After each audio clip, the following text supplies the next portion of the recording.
नमस्कार, मी विलास बडे. न्यूज 18 लोकमतच्या या बुलेटिनमध्ये आपल्या सगळ्यांचं स्वागत. बुलेटिनची सुरुवात करूयात अकोल्यातल्या एका धक्कादायक बातमीनं. अकोल्यात एका 8 महिन्याच्या चिमुकलीला HIV ची लागण झाली. धक्कादायक बाब म्हणजे या चिमुकलीच्या रक्तातील पांढऱ्या पेशी कमी झाल्या होत्या. तिला लावण्यात आलेल्या रक्तातून HIV चं संक्रमण झाल्याचा आरोप नातेवाईकांनी केलाय. हा धक्कादायक प्रकार 8 महिन्यानंतर तपासणी केल्यावर उघडकीस आला. या प्रकरणी आता चिमुकलीच्या नातेवाईकांनी आरोग्यमंत्र्यांसह विविध ठिकाणी तक्रारी केल्यात. अकोल्यातल्या मूर्तिजापूर इथल्या खासगी रुग्णालयातली ही घटना आहे. अकोला इथल्या PB ठाकरे रक्तपेढीतून आणलेल्या रक्तामुळे चिमुकलीला HIV चा संसर्ग झाल्याचा आईवडिलांचा आरोप आहे. या प्रकरणी न्याय मिळवण्यासाठी चिमुकलीच्या नातेवाईकांनी आरोग्यमंत्र्यांसह पालकमंत्री जिल्हाधिकाऱ्यांकडे तक्रार दाखल केली. या संदर्भात आरोग्य विभागाकडून एक समिती गठीत करण्यात आली आहे.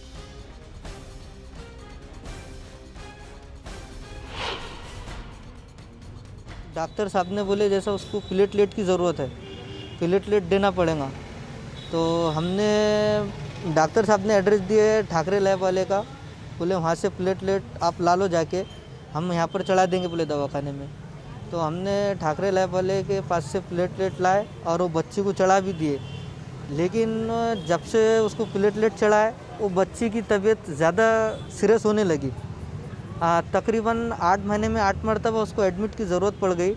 तो डॉक्टरों को ये कहना था जैसा इतना ट्रीटमेंट करने के बाद में बच्ची के अंदर बीमारी के अंदर सुधार क्यों नहीं आ रहा। तो उनको जैसा शंका थी कि इसको HIV हो सकता, वो शंका पर उन्होंने HIV टेस्ट करने के लिए बोले। तो उसका HIV टेस्ट सरकारी हॉस्पिटल मूर्तिजापुर में किए तो वो HIV पॉजिटिव बता रही। लेकिन वो जो पॉजिटिव बताई तो फिर उसके मम्मी का जो शक है उसके पापा के ऊपर जाने लगा और पापा का शक जो है तो मम्मी के ऊपर जाने लगा। तो उसके कारण वो दोनों में बहुत एक दूसरे के लिए नफरत पैदा हो गई। तो उन्होंने मुलगी 8 महिने आधी उपचारासाठी भरती होती. भरती दरम्यान त्या मुलीचे प्लेटलेट कमी झाले होते. ते कमी झाल्यामुळे अकोल्यातील एका ब्लड बँकेतून तिला प्लाझ्मा लावण्यात आला. कालांतराने ती मुलगी 8 महिनेपर्यंत आजारी राहिली. आजारी झाल्यानंतर आपल्या उपजिल्हा रुग्णालय मूर्तिजापूर येथे गेले असता त्या मुलीचे रक्त तपासणीमध्ये ती पॉझिटिव्ह आली. HIV संक्रमित आल्यानंतर त्याच्या आईवडिलांना सॅम्पल काढण्यात आले पण ते निगेटिव्ह आले. या संपूर्ण चौकशीसाठी एक समिती नेमण्यात आलेली आहे माननीय जिल्हा शल्यचिकित्सक यांच्यामार्फत. आणि त्या समितीचा अहवाल आल्यानंतर निश्चितच जो कोणी दोषी असेल त्याच्यावर कठोर कारवाई करण्यात येईल.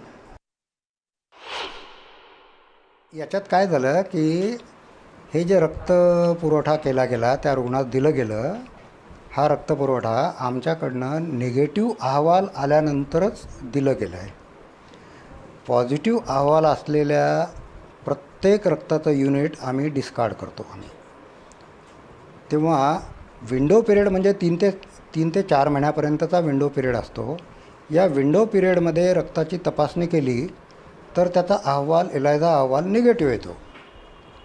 समजा एखाद्याला HIV इन्फेक्शन झालं आहे तर ते 3 महिन्यापर्यंत त्यांनी रक्तदान जर केलं तर त्याचा अहवाल किंवा त्याचा रिपोर्ट निगेटिव्ह येईल. तो अहवाल निगेटिव्ह येतो आणि आपल्याला वाटतं की बाबा याला काही नाही आहे इन्फेक्शन. दरम्यान दोषी आढळणाऱ्यांवर कठोर कारवाई केली जाणार अशी माहिती आरोग्यमंत्री राजेश टोपे यांनी दिली आहे. यात रुग्णालय आणि रक्तपेढी यांच्यापैकी नेमकं कोण दोषी याची चौकशी करून कारवाई करणार असल्याचंही त्यांनी म्हटलंय. म्हणजे जर ब्लड बँकेने डोनरकडून ब्लड घेताना तो चेक न करता तो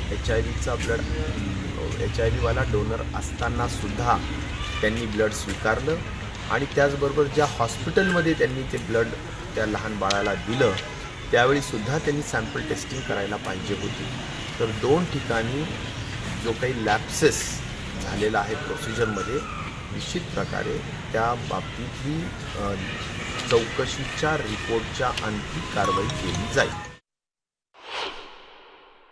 स्टेट ब्लड ट्रान्सफ्युजन काउन्सिल म्हणजे ही एक महत्त्वाची संस्था आहे जिचा प्रत्येक ब्लड बँकेवर नियंत्रण असतं आणि जर त्यांनी कुठलीही चुकीचं नियमबाह्य काम केलं तर ते लायसन कॅन्सल करण्याचा अधिकार ब्लड ट्रान्सफ्युजन काउन्सिलचा असतो.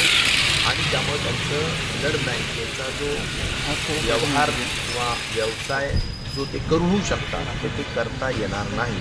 त्यामुळे नियंत्रण निश्चित प्रकारे SBTCचं असतंच. याबद्दल अधिक माहिती देण्यासाठी कुंदन जाधव आपले प्रतिनिधी आता आपल्यासोबत अकोल्याहून आहेत. कुंदन, चौकशीतून नेमकं काय समोर आलेलं आहे? चूक कोणाची ज्यामुळे या मुलीला आज HIV बाधित व्हावं लागलंय? अजून चौकशी जिल्हा शल्य चिकित्सांची जी समिती आहे ती चौकशी आता करते. आज सकाळपासून ते चौकशी सुरू केली त्यांनी. मात्र या इतक्या कमी वयात या मुलीला ही होणं ही अत्यंत एक घटना आहे. त्याच्यामुळे आयुष्य या मुलीचं आता या HIV पॉझिटिव्ह झाल्यामुळं झालेलं आहे. समाजात जो याचा निगेटिव्ह परिणाम होईल तो खूप मोठा प्रमाणात या मुलीला सहन करावा लागेल. चौकशी समिती चौकशी करते आणि सोबतच ब्लड बँक असेल किंवा संबंधित डॉक्टर असतील त्यांच्यावर कठोर कारवाई केल्या जाईल. मात्र या मुलीचं आयुष्य हे या अंधकारमय गेलंय हे यात सिद्ध झालंय. म्हणून हे अक्षम्य जी चूक आहे ही अशा चुका होऊ नये याच्यावर निर्बंध लावणं महत्वाचं आहे. कारण की अशा चुकांमुळं अनेक बालकांचे किंवा अनेक लोकांचे आयुष्य बर्बाद होऊ शकतात. खरंय, याकडे महत्वाचं सरकारनं लक्ष देणं गरजेचं आहे अशी सध्या चर्चा सुरू आहे. विलास, धन्यवाद कुंदन, तुम्ही दिलेल्या सगळ्या सविस्तर माहितीबद्दल. आता आपल्यासोबत आरोग्य उपसंचालक डॉक्टर राजकुमार चव्हाण सुद्धा जोडले गेलेले आहेत. राजकुमारजी, हा सगळा प्रकार अत्यंत धक्कादायक असा आहे. एका चिमुकलीचं आयुष्य उद्ध्वस्त झालेलं आहे. चूक कुणाची हे चौकशीतून समोर येईल, पण आज या कुटुंबाला आधार देण्यासाठी म्हणून किंवा त्या मुलीच्या उपचारासाठी म्हणून प्रशासनाच्या वतीनं काय प्रयत्न केले जात आहेत? आज आमची टीम गेलेली आहे चौकशीसाठी. बरं, त्याचा रिपोर्ट सायंकाळपर्यंत येईल आणि त्या रिपोर्टनुसार दोषीवर कारवाई करण्यात येईल. नाही, दोषींवर कारवाई होईल सर, पण दोषींना उद्या फासावर जरी लटकवलं समजा उद्या कायद्यानुसार, पण त्यांना लटकवून उद्या या मुलीचं जे आयुष्य उद्ध्वस्त झालेलं आहे, हे कुटुंब आज मोठ्या संकटात सापडलेलं आहे, त्यांचं काय? त्यांना कोण मदत करणार आहे? त्यांची जबाबदारी कुणाची आहे? त्या मुलीला शासकीय वैद्यकीय महाविद्यालयामध्ये आपण ट्रीटमेंट सुरू आहे त्यांची. पण तिला किती वर्ष अशी ट्रीटमेंट करावी लागेल जर ती HIV पॉझिटिव्ह झाली आता तर? हो, आता तिचं ट्रीटमेंट CD4 काउंट आणि ती काउन्सिलिंग सेंटरमध्ये सुरू आहे सगळं ट्रीटमेंट. बरं, धन्यवाद डॉक्टर राजकुमारजी, तुम्ही न्यूज 18 लोकमतशी बोललात त्याबद्दल. रक्तदान शिबिर आयोजित करणारे सामाजिक कार्यकर्ते पराग गवई आता आपल्या सोबत आहेत. परागजी, स्वागत आहे तुमचं न्यूज 18 लोकमतमध्ये. रक्तपेढीतून झालेला हा संसर्ग असल्याचा प्राथमिक संशय आहे, कारण आईवडिलांना जर HIV बाधा नाहीये तर मग मुलीला रक्तातूनच ती बाधा झालेली असू शकते. अशा वेळी हे रक्तदान करताना काळजी घेतली जात नाहीये, लोकांच्या जीवाशी खेळ खेळला जातोय. रक्तदान करताना तर सर काळजी घेतली जाते, पण माझं सरकारला एकच असं म्हणणं आहे की विंडो जो पिरियड असतो HIV पॉझिटिव्ह पेशंटचा जो विंडो पिरियड असतो त्याची तुम्ही कितीदा बी तपासणी केली तो निगेटिव्ह येणार. बरोबर आहे? हॅलो, हा, बोला बोला बोला. अशा वेळेस सरकारने विंडो पिरियड मध्ये सुद्धा तो HIV पेशंट कसा आपल्याला डिटेक्ट करता येईल, म्हणजे कसा काढता येईल आपल्याला, यासाठी काही तपासण्या ज्या आहेत ते उपलब्ध करून द्यायला पाहिजेत. बर, पण त्या तपासण्या केल्या जात आहेत पराग? हॅलो, तशा तपासण्या केल्या जात आहेत आता आपल्याकडे ज्या आवश्यक असतात? नाही केल्या जात. नाही, विंडो पिरियड मध्ये HIV पेशंट हा डिटेक्ट होतो अशी कुठली तपासणी ब्लड बँककडे होत नाही. बर, मग आता केवळ HIVच नाही तर असे अनेक आजार असतील ज्या आजारांची खातरजमा करून घेणं गरजेचं आहे, नंतरच ते रक्तदान त्या व्यक्तीचं करून घेणं गरजेचं आहे. पण या सगळ्या ज्या फॉर्मॅलिटीज असतात त्या पूर्ण केल्या जातात की केवळ पैशासाठी म्हणून येणाऱ्या प्रत्येकाचं रक्त घेतलं जातंय? कुठे ही चूक राहतीये? नाही, पैशासाठी नाही म्हणता येईल आपल्याला. हे तर सामाजिक दायित्व आहे की आपण रक्तदान शिबिरामध्ये रक्तदान करतोय. फक्त एक फरक एवढाच आहे की आम्ही रक्त दिल्यानंतर म्हणजे आमच्यासोबत जे डोनर रक्तदान करतायत त्यांची योग्य तपासणी करूनच पुढील पेशंटला ते रक्त मिळालं पाहिजे. मग या रक्तपेढ्यांकडे ती तपासणी करण्याची सगळी व्यवस्था आहे आज? ती केली जाते? नाही सर, नाही. असं जर असतं तर ते विंडो पिरियड मधला तो पेशंट जो ज्यांनी रक्तदान केलं त्या पेशंटचं HIVचं ब्लड त्या मुलीला लागलंच नसतं जर अशी तपासणी झाली. विंडो पिरियड 6 महिन्यांचा आहे ना? विंडो पिरियड 3 महिन्याचा राहतो सर. 3 महिन्यांचा. हा. बर, त्या कारण की विंडो आता जी मुलगी बाधित झालेली आहे ती आयुष्यभर कधी निगेटिव्ह होणार नाही. बर, पण आज हा सगळा प्रकार पाहिल्यानंतर तुम्हाला काय वाटतं? कारण तुम्ही सुद्धा रक्तदान शिबिर आयोजित करत असता, तर काहीशी चिंता सुद्धा निर्माण होऊ शकते. विश्वास जो असतो ना डॉक्टरांकडून, समजा एखाद्या रक्तपेढीतून आपण रक्त आणतो तर खूप विश्वासानं आपण ते रक्त आणतो की ते चांगलंच असेल किंवा ते जीवदान देणार आहे. रक्तदान जीवनदान आपण म्हणतो.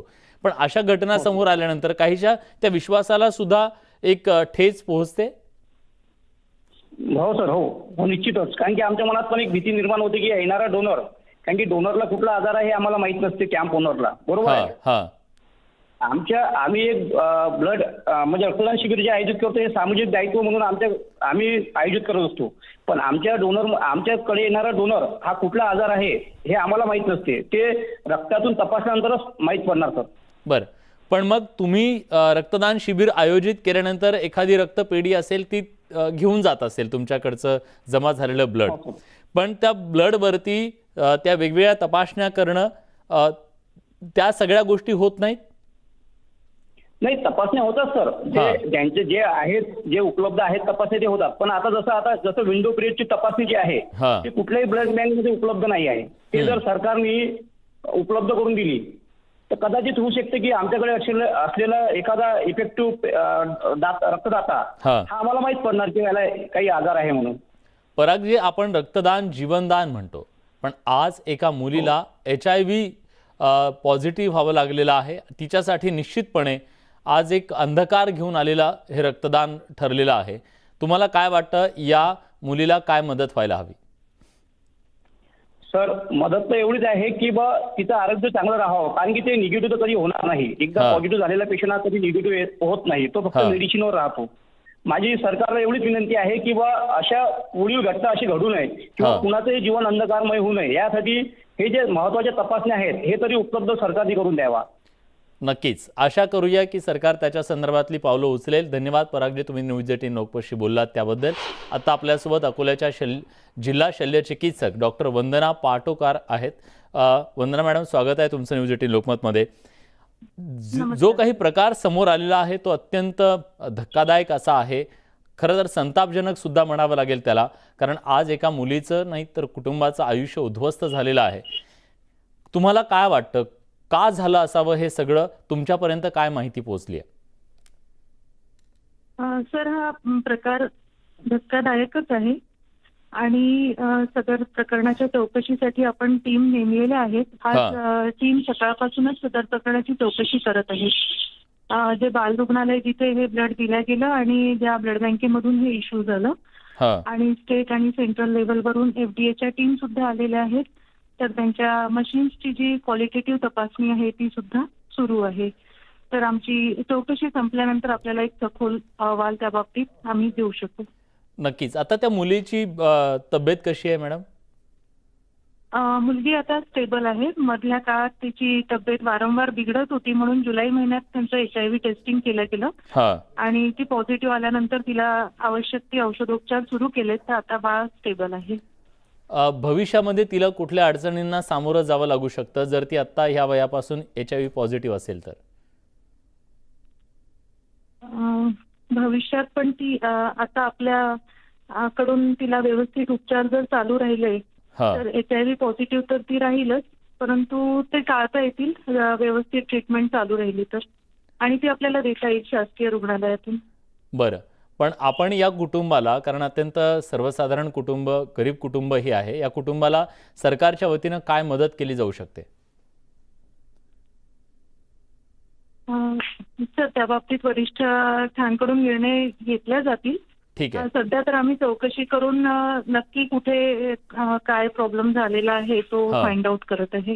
बरं, उद्या जर तुमच्या चौकशीतून लक्षात आलं की ब्लड बँकेनं कुठेतरी या संदर्भात दुर्लक्ष केलं किंवा त्यांच्या चूक आहे असं लक्षात आलं तर त्यांच्यावर काय कारवाई होऊ शकते? त्या बाबतीत कारवाईचे निर्णय जिल्हाधिकाऱ्यांकडे आणि वरिष्ठांकडे राहतील. त्या संदर्भात उद्या एक मीटिंग पण माननीय जिल्हाधिकारी मॅडम यांनी अरेंज केलेली आहे. तर त्या बाबतीत सुद्धा निर्णय तिथे घेतला जाईल. बरं, आणि जर कोणी दोषी आढळलं तर निश्चितच त्यांच्यावर कार्यवाही करण्यात येईल. याच्यात हॉस्पिटलचा काय रोल दिसतोय तुम्हाला? जे बालरोग हॉस्पिटल होतं त्या हॉस्पिटलचा काय रोल दिसतोय तुम्हाला? तसं प्रथमदर्शनी जी चौकशी केली आहे त्याच्यामध्ये हे 4 दिवसाचं बाळ त्यांच्याकडे ऍडमिट झालं होतं आणि त्याचा प्लेटलेट काउंट कमी होत होता आणि बाळाला अंगावर सुद्धा जे रक्त प्लेटलेट कमी झाल्यामुळे जे अंगावर डाग पडतात ते पट्टे थोडंसं ब्लिडिंग PR अशा टाईपचे सिम्पटम्स होते. त्याच्यामुळे बाळाला प्लेटलेट ट्रान्सफ्युजन देणं आवश्यक होतं. तर त्यानुसार त्यांनी ते त्यांच्या रुटीन प्रोटोकॉलनुसार ब्लड बँकेतून प्लेटलेट मागवून दिले. तर प्रथम चौकशीच्या अहवालानुसार तर त्यांच्याकडून त्यांनी योग्य ती निर्णय घेतला, योग्य ती ट्रीटमेंट दिली असं वाटतंय. बर, बाळावर आता कुठे ट्रीटमेंट सुरू आहे मॅडम? बाळावर सध्या SDH मूर्तिजापूरमध्ये ते डिटेक्ट झालं आणि ट्रीटमेंट सुरू आहे, पण बाळ आता घरी आहे, ते घरी ट्रीटमेंट घेत आहे. ठीक आहे, धन्यवाद मॅडम. आशा करूया की जेव्हा रिपोर्ट येईल, दोषी कोण आहे हे कळेल, तेव्हा त्या दोषींवर कठोर कारवाई होईल आणि भविष्यात महाराष्ट्रात असं एकही प्रकरण होणार नाही, कोणाचं आयुष्य अंधकारमय होणार नाही अशी आशा करूया आणि या कुटुंबाला आज न्याय मिळेल अशी सुद्धा आशा करूया. HIV जिल्हा समन्वयक दर्शन जनाईकर आता आपल्या सोबत आहेत. दर्शनजी, स्वागत आहे तुमचं न्यूज 18 लोकमतमध्ये. काय तुमची प्रतिक्रिया आहे या सगळ्या धक्कादायक प्रकारावर? बाळाचं जेव्हा हे आलं होतं तपासणी, आम्ही वेळेवरच वरती नारीला पाठवला होता report, national AIDS research institute. कारण 18 महिन्याच्या खालच्या बाळांची तपासणी जे आहे त्यांना आपण DNA PCR करतो बाळाचं. एक अहवाल पाठवला होता आणि मग दुसरा कन्फर्मेटरी अजून अहवाल मागितला होता आणि त्याच्या अगोदरच आपण बाळ ट्रीटमेंटवर टाकलं होतं. आणि जशी ट्रीटमेंट स्टार्ट केली आहे तर बाळ बरंच स्टेबल होतं आणि आज म्हणजे त्याला बाकीच्या ज्या व्याधी होत्या ते बरेच आता म्हणजे बाळ वेट गेन पण करतंय आणि बरंच स्टेबल आहे. बर, आणि औषधोपचार त्याचे चांगले चालू आहेत. सर, बाळाचं वय बघता म्हणजे अगदी 8 महिन्यांचं हे बाळ आहे. चौथ्या दिवशी ते बाळ हॉस्पिटलमध्ये आलेलं होतं, म्हणजे जन्मल्यापासूनच त्याला या सगळ्यातून अग्निदिव्यातून पुढे जावं लागतंय. बाळाला भविष्यात कुठल्या समस्या उद्भवू शकतात? आता HIV सह जगताना बरेचदा ट्रीटमेंटवर असलं बाळ तर म्हणजे आता बरंच आपण औषध उपचार बरंच हे झाला, त्याच्यामुळे आपण औषधोपचार आता स्टार्ट केलाय. आणि असे आपल्या इकडे सूर्योदय बालगृह किंवा HIV पॉझिटिव्ह बाळ आहेत ते ऑलरेडी स्टेबल आहेत औषधोपचार. औषधोपचार बरेच आहेत, त्याच्यामुळे चांगलं म्हणजे नॉर्मल बाळ जसे आयुष्य जगतात तसे ते करतायत. पण त्यांना थोडंसं सांभाळावं लागतं. त्यांचे न्यूट्रिशनल सपोर्ट असू द्या आणि त्यांचे औषधोपचार असू द्यात, औषधांची वेळा असू द्या. आणि सर, हे सगळं करणं एखाद्या गरीब कुटुंबासाठी फार सोपी गोष्ट नसते. एकतर त्यांना हे अशा पद्धतीनं HIV पॉझिटिव्ह व्हावं लागलं आणि त्यानंतर त्यांच्या आर्थिक परिस्थिती, त्यांचा खर्च किती असतो अशा प्रकारच्या रुग्णांचा, बाळाचा लहानपणापासून आता जर तो खर्च करायचा असेल HIV ट्रीटमेंटसाठी? नाही, हा जो औषधोपचार आहे त्यांच्या तपासण्या झाल्या बाळांच्या आणि आपल्याकडे औषधोपचार हा सगळं आपल्याकडे गव्हर्नमेंट सेटअपला तर सगळं म्हणजे आपण म्हणजे खर्च लागत नाही पेशंटला. बरं, अगदी थोडक्यात सर, आता काउन्सिलिंग सुद्धा गरजेचं आहे कारण या बाळाला अशा प्रकारे HIV पॉझिटिव्ह व्हावं लागले. समाजात अनेक प्रश्न असतात, सामाजिक प्रश्नांना सामोरं जावं लागतं. अशा वेळी काउन्सिलिंग कसं करणार आहात तुम्ही आता? तर पेशंटचे जे पेरेंट्स आहेत त्यांना आम्ही स्टेबल केलं बरंच. म्हणजे आता त्यांना म्हटलं जे आहे सत्य परिस्थिती ते तुम्हाला ऍक्सेप्ट करावं लागणार. जे झालंय ते झालंय, पण आपल्याला बाळाला जेवढं जास्त जपता येईल तेवढं आपल्याला जपायचं आणि औषधोपचार नियमित घ्यायचे. अगदी शेवटचा प्रश्न, आपण बघतो जगभरामध्ये एखादी छोटी जरी मेडिकलची चूक झाली तर त्यांना खूप मोठ्या प्रमाणामध्ये कम्पेन्सेशन द्यावं लागतं मोठमोठ्या कंपन्यांना. आज हे गरीब आहेत म्हणून त्यांना कोणी दाद देईल की नाही माहीत नाही, पण आज या ब्लड बँक आणि हॉस्पिटल या सगळ्यांची जबाबदारी आहे की या बाळाची जबाबदारी घेणं. त्यांना काय कम्पेन्सेशन मिळू शकतं? तो प्रश्न तर ऑलरेडी आता हा जो आहे हा विंडो पिरियड मधला होता पेशंट बहुतेक, तर त्याच्या ऑलरेडी आता चौकशी चालू आहे. म्हणजे ऑलरेडी टीम आले आहेत आणि ते चौकशी करतायत. तर त्याच्यामध्ये आपल्याला निष्पन्न होईल की हा विंडो पिरियड मधला पेशंट होता की कसं, नेमकं टेक्निकल काही एरर राहिले आहेत का. त्याच्यानंतर वाटल्यास मग आपल्याला काही ना काही कोणत्या ना कोणत्या याच्यावर जाता येईल नक्कीच बाळाला पण जपावं लागणार एवढी गोष्ट खरी. ठीक आहे, पण आज कुणाच्या तरी चुकीमुळे, नजर चुकी नसेल किंवा कशी असेल, पण एका बाळाचं आयुष्य मात्र अंधकारमय झालेलं आहे. धन्यवाद तुमच्या सगळ्यांचे. न्यूज 18 लोकमतशी बोललात त्याबद्दल. वाशिममधली अकोल्यातली अत्यंत ही धक्कादायक अशी घटना म्हणावी लागेल, ज्या कुटुंबाला आज HIV पॉझिटिव्ह आपलं बाळ म्हणून पुढचं आयुष्य काढावं लागणार आहे. यासोबत बुलेटिनमध्ये एक छोटासा ब्रेक. कुठे जाऊ नका, पहा फक्त न्यूज 18 लोकमत.